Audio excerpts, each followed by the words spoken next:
Okay, item B, the Wainwright 12-inch water line. This is an item staff has been researching, and a few months ago, Ms. Wainwright was mentioning an agreement for the 12-inch line. And then there was discussion of appropriate permits for the 12-inch line. So we've been digging up the history surrounding the 12-inch line installation. We're talking about the 12-inch line that supports the Holiday Inn as far as flow and fire flow. The agreement that we have found is for the 8-inch line. And we have as-built for the 8-inch line. We have an agreement for the 8-inch line. That issue appears to have been closed. The agreement is signed, and the line is installed, and easements run along the county right-of-ways. The 8-inch line is something that we maintain as normal course of business at this point. The 12-inch line, we haven't located an agreement for the 12-inch line, but we have located the Department of Fish and Game permit for the 12-inch line, and that permit is included in your packet. We have a set of as-built from the engineer that designed the 12-inch line. The as-built are an appropriate set of plans for that line. The Department of Fish and Game permit states that they were CEQA exempt for the project, so the project was pursued and installed. Staff's currently working with the engineer in effort to draft an agreement or find an agreement. To get a final agreement so that the hotel can finalize all their things too, right? I'm not sure what's pending on the hotel's side. I think they're waiting for our part to get the 12-inch line and everything approved. The 12-inch line is installed. It's serving the Holiday Inn. The question before us is, does the district want to adopt that space over top of the 12-inch line as an easement, as a right-of-way? So given that the Department of Fish and Game permitted the project, now we're moving toward locating an agreement that may have been put in place. Now, the district records up until recently, and we still have some work to do. Debbie's been doing a tremendous job organizing the district records. We haven't located an agreement between the district and Wainwright for any type of easement set aside. So we've contacted the engineer to see if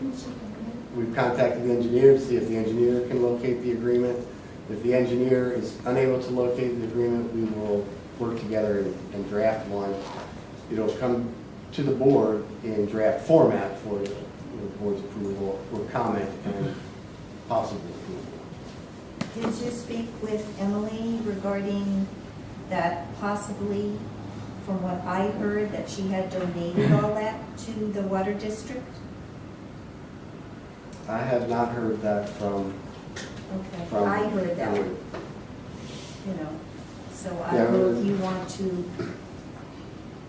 Yeah, I heard that, I think it was a few months ago, what was being confused was the dedication of the 8-inch line and the 12-inch line. So the 8-inch line has been dedicated, and all the easements are in place. So I haven't heard of anything being donated, but we'll continue to look for an agreement, and if we don't find one within the next week, we'll pursue drafting one. Darren? Darren Hager. There's a lot more to the story on this 12-inch line, and I really hate to see the district pay for a mistake that was caused to put this 12-inch line in. There's plenty of documentation on this, and I think Director Carr needs to recuse herself from anything to do with this 12-inch line. Bob Carr was a director at the time that 12-inch line was put in, along with Bruce Cook, who was the president. They both approved to put that line in without that line being put on the public agenda, without it becoming part of the board discussion, without the public knowing about it. And it was put in at night without any permits. It was put in without the district engineer looking at the plans, and it caused havoc for the district for months. We went through legal bills, we went through engineering bills, we had a hard time with the Holiday Inn. The Holiday Inn, I feel, is a victim of all of this. They did their part, they did pay up the funds, but they kind of got the brunt end of a mistake made by Bob Carr and Bruce Cook by putting this line in on their own. I got a signed affidavit saying that. I have engineers' reports stating that. There's meetings with Bob Carr admitting that he was the one taking full responsibility for that. We've had meetings with the attorneys that researched this for us, and Bob Carr and Bruce Cook are both civilly liable for any amount of dollars going into that line that would come from the district funds. It's a private line. It is not a district line. It should have never been hooked up. There's a contract with the hotel stating they are responsible for all funding and anything that needs to be done to get them fire flow to the Holiday Inn. That was done way before the line was put in. It was signed. The agreement was there. They had to pay the money, no matter what it cost. $500,000 to get water flow to it, the fire flow, it was up to them to pay for it. And there was no time restraint. That line should have never been put in. Emily Wainwright sat at a meeting one time and said, Darren, that's a private line in public. That's a private line, don't touch it. I've got emails stating, we've had to go to her and ask permission to get on her property to adjust valves during fire flow, Chris Holland and I. That is not a district line. The district should not pay a single penny for it to go to an engineer or to an attorney or anybody. It shouldn't come out of our funds. Secondly, the engineer that is writing these plans has a conflict of interest because he owns parcels where that line is. We should not accept any of his plans. If he gives us the plans, the way it's worked in the past, is then we give it to the district's engineers. They review it and they make their corrections, which every time our engineers review it, there are corrections, and it has to be updated. The things that you're talking about, are those things in the minutes and in the records someplace? They're on audio tape, they're in the minutes, there's documented stuff. The attorney has all this also. I don't know if you guys have contacted the attorney for the district. I've got an email from him, I think President Steve Gazzetto, when he was on, it's the same thing, is his suggestion to the district is do not accept that line. That line is going to give the district nothing but money problems in the entire future. Because every time somebody wants to tap into that line, the district's now responsible. We don't even have current records on whose property it's on. They had to move the line over because one of the landowners that the line went through said, absolutely no way, get it off my property.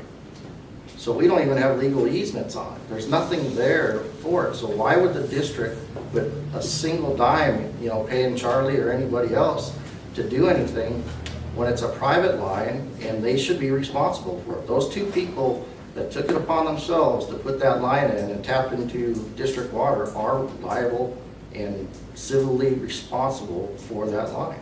And it's under law. If you look up the law, ask your attorney. I've already been through all of this for months. The district hasn't accepted anything at this point, and so it's all a matter of discussion until something gets put on paper.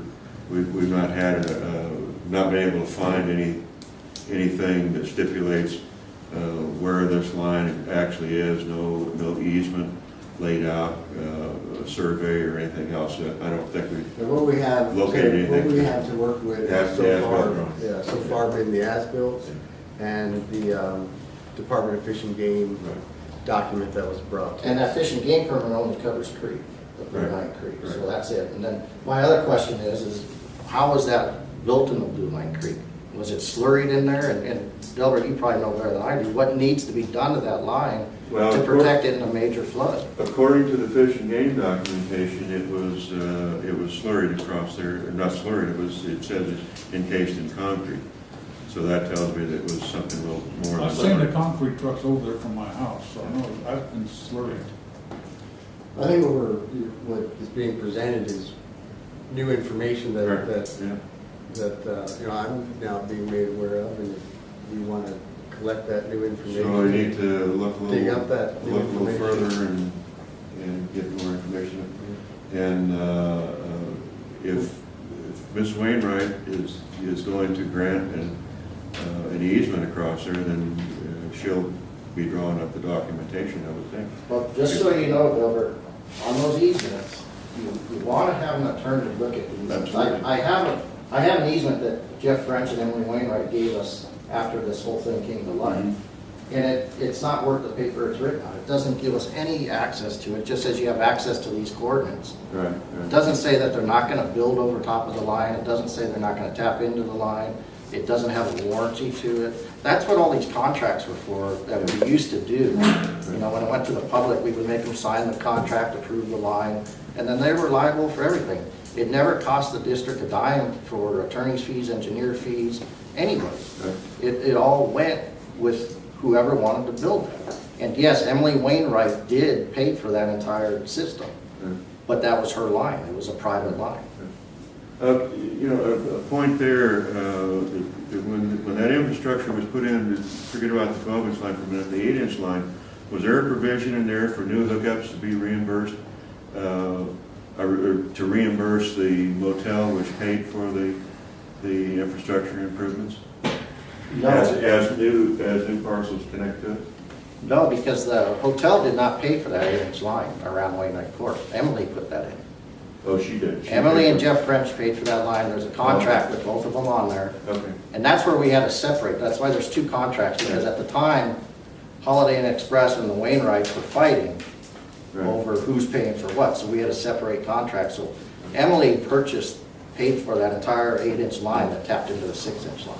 Okay. The Holiday Inn did not. The Holiday Inn paid their fees, like we're talking the $77,000 and everything else, but they did not have to pay for that 8-inch line. Emily put that in trying to, because I don't know what the verbal agreement between Holiday Inn and Emily were, but she put that in trying to get that fire flow to the Holiday Inn. But we ran into the problem underneath the Okie Grill where that line is corroded and obstructed, which we can't fix on that either. So. Right, yeah. And that's where the 12-inch line came in. But there's a whole lot of information and a whole lot of knowledge. Dale Mann and Steve and everybody else that's been on the board has the knowledge, and they probably have the paperwork to help you guys to get through this stuff instead of just doing it by whim. I've been in your position. It's a hard position. I've got a lot of paperwork. More than happy to give it to you. If we have any information, it's certainly appreciated. We don't need to be reinventing the wheel, that's for sure. So, Dale, yes. Yes, Dale Mann. Your statement just now on that $77,000, that wasn't for tank storage as they're reading it for. It was for the fees. Where the tank storage came in is that 77 was for the fees that the hotel had to pay. But we had an engineer report saying these are the things that the district has to put in immediately, or else if there's an emergency, you're going to be short. And the biggest one, the number one priority, was extra water storage. So it all combined together. It wasn't, there's nothing written saying that 77 has to go to water storage, but that's what the board was talking that it should go to, was an extra tank. Right, and we found that it's abundantly clear in all the documentation that I've seen so far that the 77 was clearly a connection fee period. Right. But regarding the 12-inch line, the board can direct staff to work with Mr. Hager, or the board president can work with Mr. Hager to collect the information, and then we can evaluate the new information and put it in light with the existing information we have. Yeah, any information we get is certainly be beneficial, without a doubt. So, yeah. Thanks, Dan.